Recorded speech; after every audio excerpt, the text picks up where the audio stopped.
نہیں chief, thank you very much. میں نے سلسلہ منقطع کر دیا اور اس کے بعد اپنے کام کے لیے تیار ہو گیا۔ ریمنڈ ڈینیل نے رات کو تقریباً 12:30 بجے میری یہ رات اپنے نام کر لی۔ وہ اداس نظر آ رہی تھی۔ کہنے لگی، چیف اس کے بعد تو یوں لگتا ہے جیسے ایک طویل عرصے تک ایک دوسرے کی قربت ہمیں نہیں حاصل ہو سکے گی۔ مس ڈینیل، میں نے آپ سے پہلے بھی کہا تھا کہ نہ میں بہت زیادہ جذباتی انسان ہوں اور نہ ہی کسی سلسلے میں ایسے جذبات کے اظہار کا انداز پسند کرتا ہوں جن سے حماقت ظاہر ہو۔ آپ کو محتاط رہنا چاہیے۔ میرے اور آپ کے درمیان کوئی جذباتی رشتہ نہیں ہے۔ اس نے عجیب سے انداز میں مجھے دیکھا اور بولی، کیا واقعی چیف؟ مطلب کیا ہمارے درمیان واقعی کوئی جذباتی رشتہ نہیں ہے؟ آپ کا کیا خیال ہے مس ڈینیل؟ نہیں چیف، زبردستی سے محبت نہیں چھینی جا سکتی۔ ہاں، کبھی کبھی ون وے ٹریفک ضرور چلتا ہے۔ اور پھر ذرا میرے سوچنے کا انداز غلط تھا۔ آپ کہنا کیا چاہتی ہیں مس ڈینیل؟ آپ یقین کریں چیف، کبھی کبھی انسان صرف انسان ہی ہوتا ہے، وہ چاہے کسی بھی حیثیت کا حامل ہو جائے، حماقتوں سے باز نہیں آ سکتا۔ بہرحال میں آپ کو ذہنی طور پر ذرا بھی نہیں الجھانا چاہتی۔ آپ کے اس شاندار مشن کی کامیابی میں میرا حصہ بہت کم ہے، کیونکہ اس کی سچویشن ایسی ہے کہ میرے لیے کوئی جگہ نہیں نکل سکتی۔ تاہم جہاں جہاں میری ذمہ داریاں ہیں وہاں آپ مطمئن رہیں، احتیاط سے پوری کروں گی اور میری تمام دعائیں آپ کے ساتھ ہیں۔ ریمنڈ ڈینیل سے چھٹکارا حاصل کرنے کے بعد میں نے ذہن سے ہر خیال نکال دیا۔ اب اس کی گنجائش بھی نہیں تھی۔ ایسے خیالات میں الجھ کر میں اپنے اس شاندار مشن کو متاثر نہیں کرنا چاہتا تھا۔ بالآخر مجھے بلغاریہ پہنچا دیا گیا۔ پروگرام کے مطابق میرے بقیہ ساتھی مجھ سے پہلے روانہ کر دیے گئے تھے اور برگاہ سے انہیں یقینی طور پر ریسیو کر لیا گیا ہوگا۔ کام خاصا لمبا تھا اور اسے مناسب وقت پر سر انجام دینا تھا۔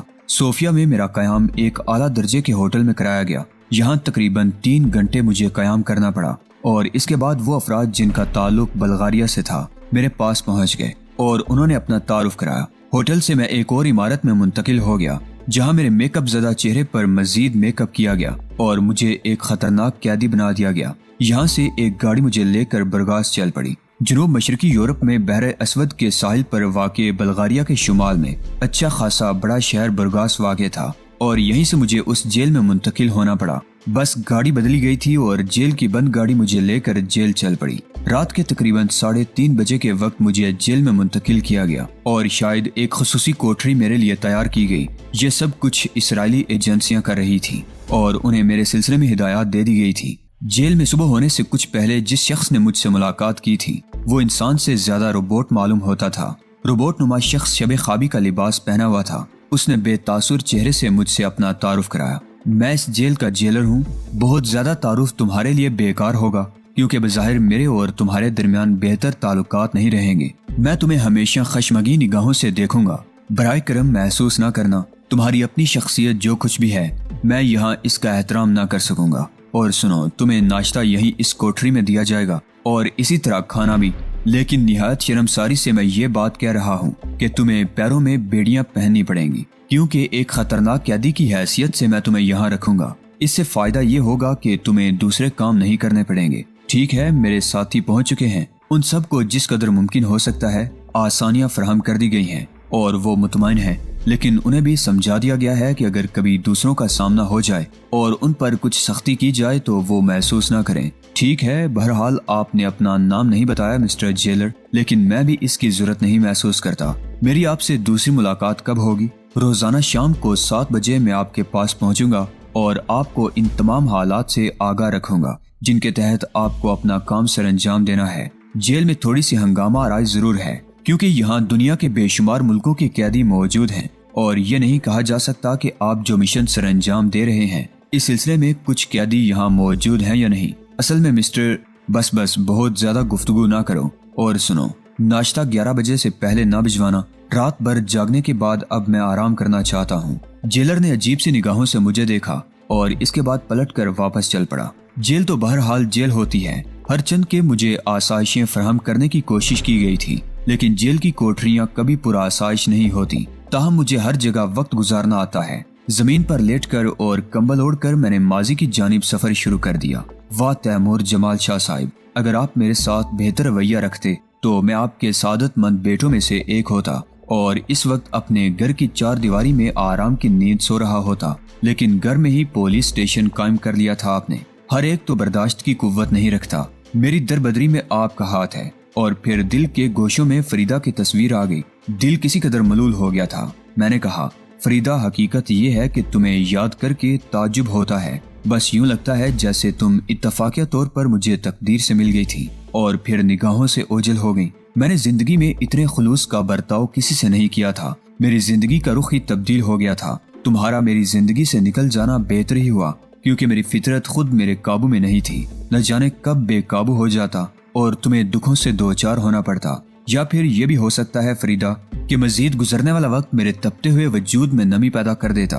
ہو سکتا ہے فریدہ کہ میں اپنے آپ کو ایک اچھے انسان کی حیثیت میں ڈال سکتا، لیکن اب یہ سب قصہ پارینہ ہے۔ تمہارے وجود کی اتنی ہی آگ میرے دل میں رہ گئی ہے کہ میں زیڈ کا دشمن ہوں۔ اس کے علاوہ جو کچھ کر رہا ہوں ان میں اب دوسرے جذبے شامل ہو گئے ہیں۔ آنکھوں میں نیند داخل ہو گئی تھی۔ فریدہ کو یاد کرتا ہوا سویا تھا، خواب میں اسے ہی دیکھتا رہا، زندگی کے وہ تمام معاملات جو دل کو گداز کرتے ہیں۔ میں نے چشم تصور سے اپنے آپ کو اس دفتر میں میز کے پیچھے بیٹھے ہوئے دیکھا۔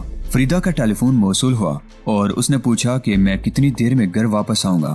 میں نے اس سے سوال کیا کہ اگر جلدی ہو تو آ جاؤں۔ وہ شاکی لہجے میں بولی کہ بچوں کی خواہش ہے کہ وہ ساحل سمندر کی سیر کریں، آپ کا آ جانا بے حد ضروری ہے۔ اور پھر بے شک وہ بچے جو میری زندگی میں کبھی نہیں آئے تھے میرے لباس کا دامن پکڑے ساحل پر مجھے اپنے اور فریدہ کے ساتھ گھومتے نظر آئے۔ نہ جانے رات بھر کیا کیا اوٹ پٹانگ خواب دیکھتا رہا تھا۔ صبح 11 بجے کے لیے کہا تھا میں نے جیلر سے ناشتہ لانے کو، لیکن شاید 8:30 بجے ہی آنکھ کھل گئی تھی۔ ذہن شدید بوجھل تھا۔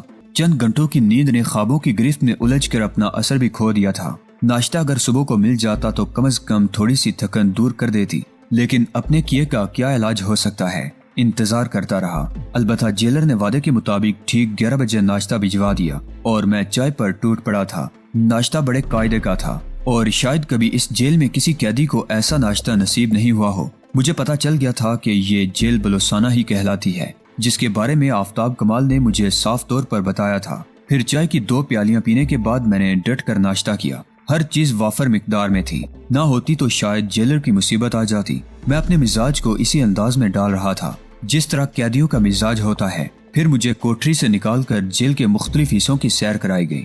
2 آدمی میرے معاون تھے۔ میں نے بے شمار قیدیوں کو دیکھا۔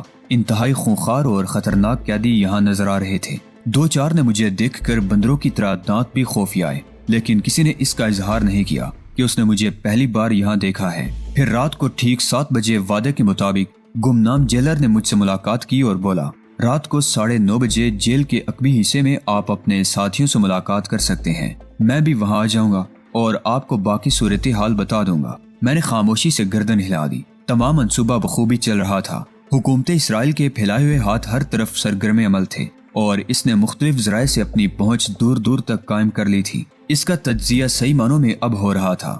وقت مقررہ پر میں وہاں پہنچا دیا گیا جہاں میرے باقی ساتھی بھی موجود تھے۔ بیچاری ریمن ڈینیل جہاں آنے سے محروم تھی اور یقینی طور پر اسے افسوس ہوگا کہ وہ لڑکی ذات کیوں ہوئی، ورنہ وہ یہاں بھی مجھ پر مسلط ہوتی۔ الغرض یہاں میرے ساتھیوں نے میرا استقبال کیا۔ پھر جیلر بھی ہمارے درمیان آ گیا۔ میں ان سے ان کی خیریت پوچھنے لگا۔ سبھی کو آسائشیں فراہم کی گئی تھیں، لیکن ان کا خیال تھا کہ بلوسانہ بہت خوفناک جگہ ہے اور یہاں دنیا بھر کے خوفناک قیدی ہیں۔ میں نے جیلر سے کہا، مسٹر جیلر، کیا یہاں ایسے ذرائع موجود ہیں جن سے یہاں کے معاملات باہر نکل سکیں؟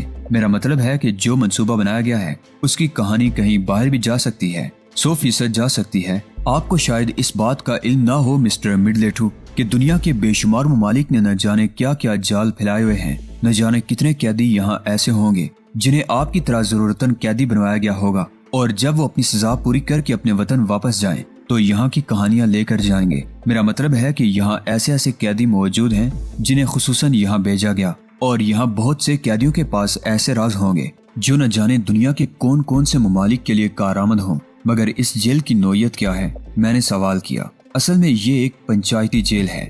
دنیا کے کئی ممالک اس کے اخراجات برداشت کرتے ہیں اور ایسے قیدیوں کو یہاں بھیجتے ہیں جنہیں وہ اپنے ہاں کی جیلوں میں نہیں رکھ سکتے۔ اس طرح یہ جیل کئی ملکوں کی ملکیت ہے۔ واہ، یہ تو مجھے آج ہی معلوم ہوا۔ مجھے تعجب ہے کہ آپ کو آپ کے ملک نے یہ بتا کر یہاں روانہ نہیں کیا۔ مجھے تو بہت سی باتیں معلوم نہیں ہیں، مثلا میں اپنا نام بھی تمہاری ہی زبانی سن رہا ہوں، کنگ میڈلیٹو۔ جیلر نے حیرت سے مجھے دیکھتے ہوئے کہا، گویا آپ کا نام کچھ اور ہے۔ نہیں، نام تو یہی ہے، مگر میں اس نام سے شہرت نہیں رکھتا۔ خیر، ہمیں اس سے غرض نہیں ہے کہ کون کیا نام رکھتا ہے۔ ہمارا تو کام جو ہے ہم صرف اسے سر انجام دیتے ہیں۔ اچھا جناب، آپ کو جیل کے مختلف حصوں کی سیر کرا دی گئی ہے۔ اب آپ یوں سمجھ لیں کہ آپ کو فرار کے لیے بغلی سمت کا دروازہ استعمال کرنا ہوگا، جسے بظاہر بند کر دیا گیا ہے، لیکن تھوڑی سی کوشش سے اسے توڑا جا سکتا ہے۔ آپ یہاں سے فرار ہوں گے۔ باہر سرکاری گاڑی موجود ہے، میرا مطلب ہے ایک ٹرک، اس سے آپ کو فرار ہونا ہے۔ ٹرک لے کر آپ پہلے وہ کچا راستہ طے کریں گے جو ایک وسیع و عریض میدان سے گزرتا ہے، اور اس کے بعد بڑی سڑک پر پہنچ جائیں گے۔ اس دوران میں عقب سے کارروائی ہوگی، آپ کو سپاہیوں کی رائفلیں دی جائیں گی۔ طے شدہ منصوبے کے تحت آپ یہ ظاہر کریں گے کہ جیسے آپ نے یہ رائفلیں چھینی ہیں اور فرار ہوئے ہیں۔ بڑی سڑک آگے جا کر ایک چوکی پر ختم ہوتی ہے۔ آپ چونکہ بائیں سمت کا راستہ اختیار کریں گے، اس لیے سیدھے چوکی ہی کی جانب جائیں گے۔ برائے کرم غلطی سے دائیں طرف نہ مڑ جائیں، اس طرح ہم آپ کی زندگی کی ضمانت نہ لے سکیں گے، کیونکہ وہاں ہمارے مقرر کردہ نگرانوں کے بجائے سرکاری نگران ہوں گے، اور آپ کو برگاز کی پولیس سے واسطہ پڑ جائے جو ہم سے بالکل بھی متعلق نہیں ہے۔ چنانچہ آپ کو بائیں سمت فرار ہونا ہے۔ وہاں پہنچ کر آپ کا ایک خونی مقابلہ ہوگا اور اس کے بعد آپ دوبارہ گرفتار کر لیے جائیں گے۔ بس پھر یہ پروگرام کے دوسرے مرحلے کا آغاز ہو جائے گا۔ آپ سمجھ رہے ہیں نا؟ ٹھیک ہے مسٹر جیلر، ہمیں یہ کام کب سر انجام دینا ہے؟ کل رات، جیلر نے جواب دیا۔ منصوبے میں گھماؤ پھراؤ بے شک اختیار کیا گیا تھا، لیکن اطمینان بخش طریقے سے اس پر عمل کے لیے یہ سب کچھ کرنا ضروری تھا۔ میں نے اپنے ساتھیوں سے کچھ دیر گفتگو کی اور اس کے بعد ہم سب بیرکوں کی جانب چل پڑے۔ جیلر مکمل تعاون کر رہا تھا۔ ویسے صورتحال کسی مشکل میں سنگین بھی ہو سکتی تھی، کیونکہ جیلر کے مخصوص آدمی تو بے شک ہم سے تعاون کریں گے، لیکن جیل کے تمام محافظوں کو تو یہ بات معلوم نہیں ہوگی کہ ہم جیلر کے تعاون ہی سے فرار ہو رہے ہیں۔ اگر وہ بھی مقابلے پر آمادہ ہو گئے تو صورتحال بگڑ جائے گی۔ تاہم میں اپنے منصوبے میں کوئی تبدیلی نہیں پیدا کرنا چاہتا تھا۔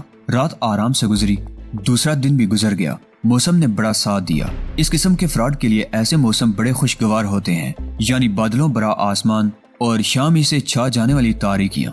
ہاں، یہ خدشہ تھا کہ کہیں تیز بارش ہمارے منصوبے کو کوئی نقصان نہ پہنچا دے، لیکن اگر ایسا ہو بھی گیا تو قیامت نہیں آ جائے گی۔ منصوبہ یہیں جیل ہی سے دوسرے دن کے لیے مخصوص کر دیا جائے گا۔ البتہ بارش نہیں ہوئی اور مقررہ وقت پر ہم سب لوگ بیرکوں کے کھلے ہوئے تالوں سے باہر نکل آئے۔ سنتریوں نے ہم سے کافی فاصلہ اختیار کیا تھا۔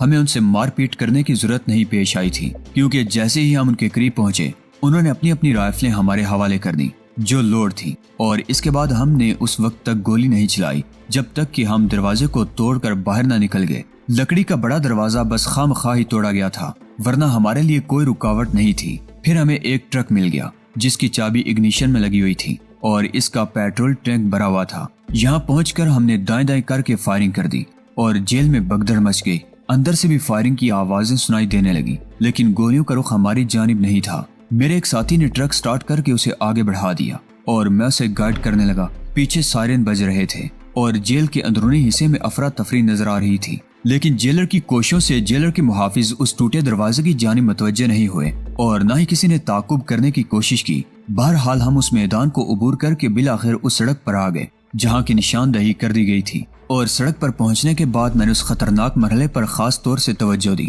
غلطی سے اگر کہیں دائیں سمت رخ ہو جاتا تو سارا منصوبہ چوپٹ ہو جاتا اور ساری تیزی دری کی دری رہ جاتی۔ بہرحال ہم لوگ ٹرک ڈرائیو کرتے رہے اور پھر ہمیں وہ چوکی نظر آئی جس پر سے اچانک ہی ہم پر سرچ لائٹوں کی برمار ہو گئی تھی، اور اس کے بعد لاؤڈ سپیکر پر ہمیں وارننگ دی جانے لگی۔